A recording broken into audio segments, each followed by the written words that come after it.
Al cuartel general, Hechos 12, 12 al 17.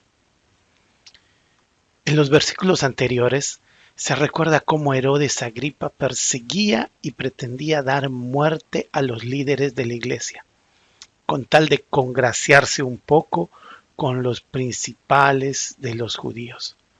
Se relata la muerte del primer mártir de los apóstoles, Jacobo, hermano de Juan. También vimos cómo Dios había librado de la cárcel a Pedro de manera milagrosa por medio de un ángel, sin que Pedro lo notara siquiera. Es más, estaba como que era una visión, hasta que se vio libre en las calles de Jerusalén. Hechos 12, 12. Y habiendo considerado esto, llegó a casa de María, la madre de Juan, el que tenía por sobrenombre Marcos, donde muchos estaban reunidos orando. Pedro, al verse en libertad, se fue directamente a la casa de la mamá de Juan Marcos, y es allí donde estaban muchos hermanos orando por él. No creo que haya ido a esta casa por casualidad o por ser la casa más cercana a donde él había sido liberado. Cuando uno se siente atemorizado, perseguido, buscado, sin salida, ansioso, va a ir al lugar más seguro que pueda encontrar. Acá, Pedro va a lo que sería un bastión de la iglesia en su tiempo. Esta casa donde seguramente se reunían regularmente, donde se abren las puertas para compartir las escrituras, perseverar en la doctrina de los apóstoles, en el partimiento de pan y en las oraciones, como nos menciona Hechos en otros lugares, era el cuartel general de la iglesia primitiva. Un lugar donde Pedro sabía que encontraría resguardo, compañía y apoyo de parte de Dios, brindada por medio de los hermanos. Una contención que él necesitaba. Esto me hace pensar en cuál es la visión que tenemos de la iglesia, los hermanos hoy en día. Cuando estamos con problemas, atravesando alguna situación complicada, si tuvimos un accidente o nos encontramos enfermos, tristes y con necesidad, ¿a dónde acudimos? ¿No vamos corriendo a la iglesia, buscando a nuestros hermanos, o más bien nos buscamos y nos refugiamos en otro lugar? Es impresionante resaltar que cuando Pedro decidió seguir a Cristo y que Él fuera su primera opción, esto también incluye los lazos que Cristo le dejó en esta tierra, sus hermanos. Y estaba muy enfocado en el trabajo que Dios le encargó que haga con sus ovejas. Esto, hermanos, no quiere decir que Pedro haya olvidado a su familia, ni mucho menos. Creo que fue más bien un acto de protección de su casa, sabiendo que lo buscarían allí primero y pondría en riesgo a su esposa. Proteger a su esposa es parte de servir a Cristo. Además, esta era una especie de crisis de guerra, por lo cual él necesitaba estar con sus compañeros de milicia, con sus camaradas, sus hermanos. Al llegar a esa casa, Pedro encuentra a sus hermanos luchando en oración, muchos reunidos y orando. Así dice el versículo. Esto me hace pensar también cómo estamos los hermanos esperando o luchando por los que vienen a buscar consuelo a la iglesia, los que necesitan apoyo, los que requieren respaldo. ¿Estamos nosotros en posición de recibirlos? ¿Estamos orando por ellos, persistiendo por ellos, pensando en ellos? Pedro fue a buscar a sus hermanos y sus hermanos estaban a la altura de la situación, juntos y orando por él. Nos falta aprender mucho de este pasaje y mucho de la actitud que debería tener la iglesia con los que nos necesitan. Hechos 12, 13 al 15. Cuando Pedro llamó a la puerta del patio, salió a escuchar una muchacha llamada Rode, la cual, cuando reconoció la voz de Pedro, de gozo no abrió la puerta, sino que corriendo adentro dio la nueva de que Pedro estaba en la puerta. Y ellos le dijeron: «Estás loca».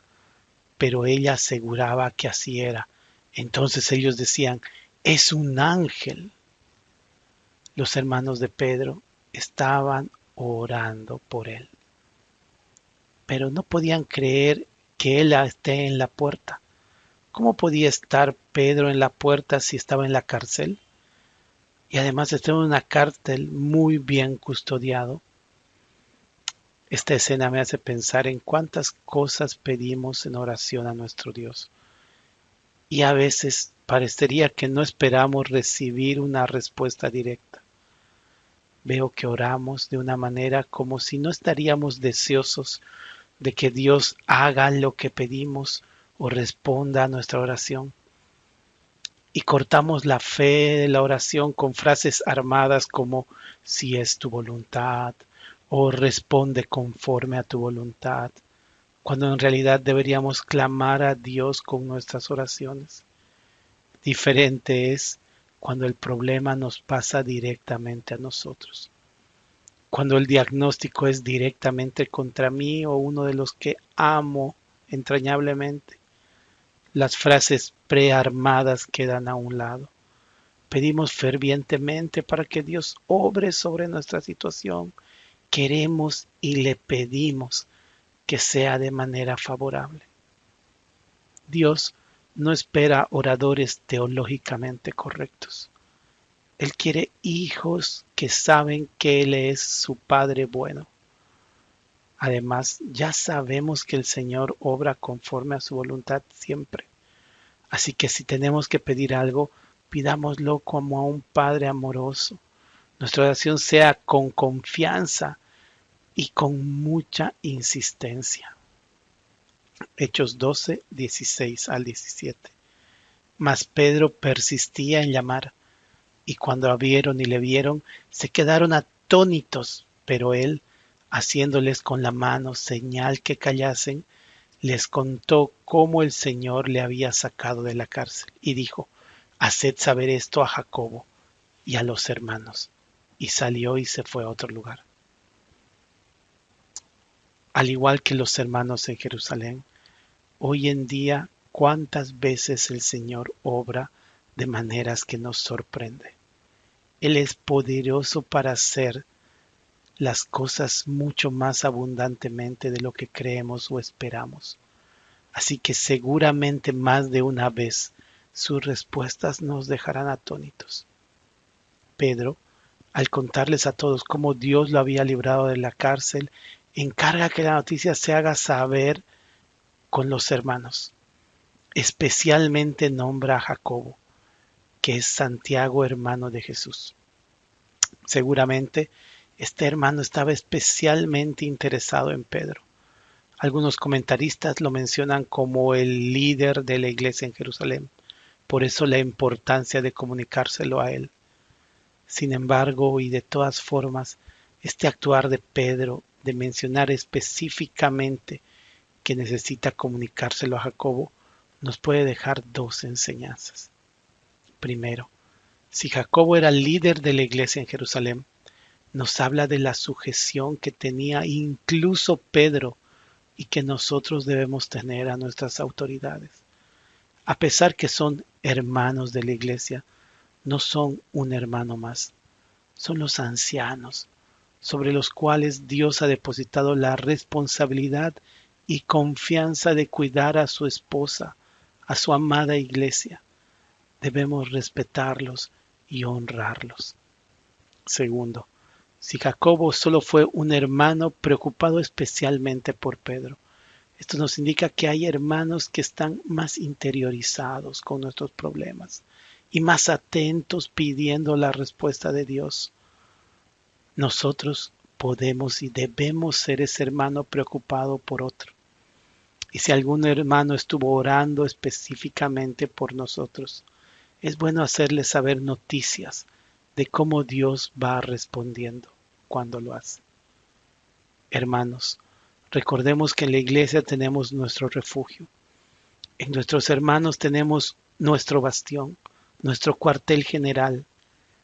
Y esos hermanos son la manera que Dios hoy nos contiene, nos sostiene y nos alienta hasta que Él venga.